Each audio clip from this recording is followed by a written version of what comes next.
Hi everybody, welcome to the review. It is 10:34 p.m. Finished watching Ballerina 2025 action film that's part of John Wick cinematic universe. As per usual, my review will be spoiler free, and if you like the content of my channel, please don't forget to hit the subscribe button with the notification bell. Spread the word to your friends and family.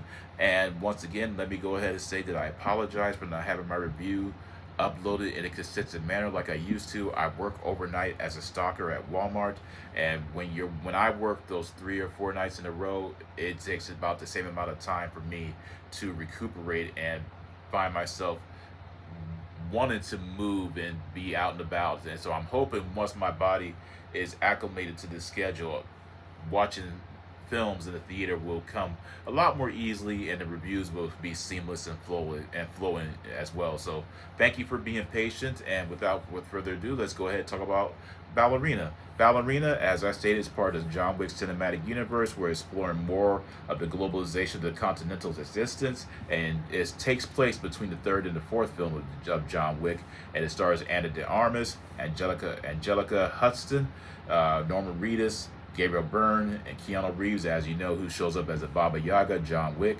And this film with Anna de Armas, who's playing the character of Eve, is tells her story of how her father, very similar to John Wick, has attempted to remove himself and her from the life of violence that the Continental brings. Unfortunately, things go awry, and now she's on her personal revenge quest to as a reason as to why her life as a child was completely uprooted. She's going through the training as a ballerina and the female version of the boogeyman, if you will, the Baba Yaga. Anna de Armas as Eve does a remarkable and amazing job. And the cool thing about her representation within this film is that we have watched films and television series in the past where the female protagonist is taking down men who are let's say 6'3", 300 pounds of solid muscle and with ease, or she's wrestled to the ground and thrown them through windows.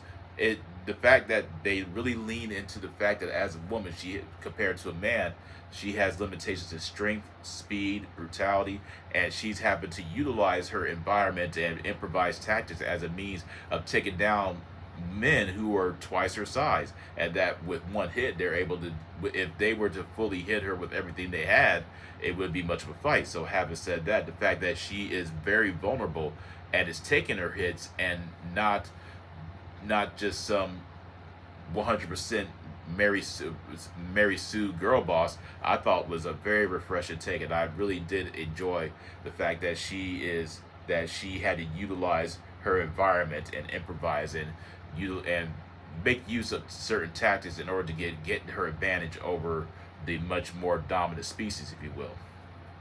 Uh, when it comes to storyline, as I said before, when you're watching a John Wick type of film, you know exactly what you're going to be getting for the next 2 hours and 6 minutes, and that's exactly what this film is from beginning to end. It's just straight up balls to the wall action, violence, blood, exciting gunfights, brutal hand-to-hand combat sequences, and my favorite action scenes of this particular film was the grenade sequences. Let me say, there's a lot of creative scenes with how Eve uses grenades in combat, and I thought it was just amazing hearing the explosions in the theater setting. And this, the reason why the theater setting is very much important is for this type of film. You don't really achieve the type of experience of hearing the gunshots, the explosions, and the physicalities of the fist hitting the face or anything like that in a smaller setting.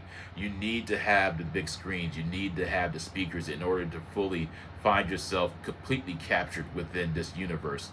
And it was just wow. There's one kill with the grenade that I'm not going to go into the details, but when you see it, you know exactly what I'm talking about, because it was just so wow, just over the top brutal. And there's another scene that was, you can tell, was inspired by the Three Stooges type of violence, where it's very cathartic and humorous at the same time. The globalization of the Continental within this feature is, once again, you're exploring the different aspects of the world and where they exist in, and this is focusing on the elements of, there's a Continental that's also, while heavily involved in assassination and murder, is also focused on the protective aspect. very much how with Doctor Strange you have different sources of preems. In this, there's obviously different elements of the Continental, and they're all across the world. And this is more about the heroic and protective nature rather than the antagonistic or anti-hero presentation. And I thought that was a refreshing take too. Uh, Anna de Armas' performance is very much, she has a likable, vulnerable, and emotional characterization that gives Eve more of a likable feature rather than someone who's completely insufferable. And she maintains a quality level of naivety, if you will. And I thought she did a great job. Norman Reedus is not in the film that much. He's maybe in there for about 2 or 3 scenes. And Keanu Reeves, when he shows up, completely magnetic. You know John Wick when you see him, and his sequences is always fun and exciting and violent and brutal. I'm gonna go ahead and say you could definitely tell just how much physicality has taken a toll on Keanu Reeves' body. Because I do believe him when he says that he does not have many more John Wick films left in him. Because the way he walks and the way he's moving in this film, you could tell that he's in some kind of pain. So I'm thinking that it's probably best that they just let this man rest for a while until he's able to fully find himself recuperated.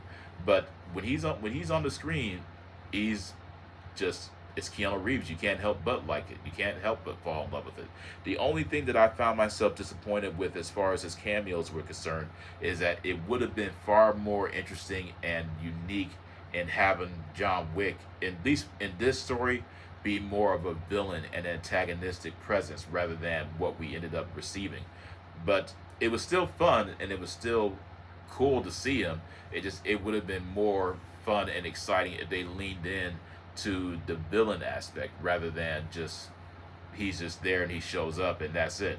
Um, but as far as the film is concerned, I really did enjoy it. I thought it was fun and exciting and full on action from beginning to end. I got what I knew what I was getting. I received it, and I received that in everything that I was expecting. So when it comes to Ballerina, John Wick, the John Wick universe, I'm gonna go ahead and give it a 2 thumbs up, 8 out of 10. Highly recommended. There is no scene after the credits, so you don't have to stay for anything. Other than that, that's my review. I hope you all enjoyed it. Let me know in the comment section what you thought about it. Provide a like if you want to. And I'm hoping, fingers crossed, hoping my next review is going to be Mission Impossible Final Reckoning. I'll let you know. I'm not going to make any promises, but hope you all enjoy my review of Ballerina. Take care and peace out.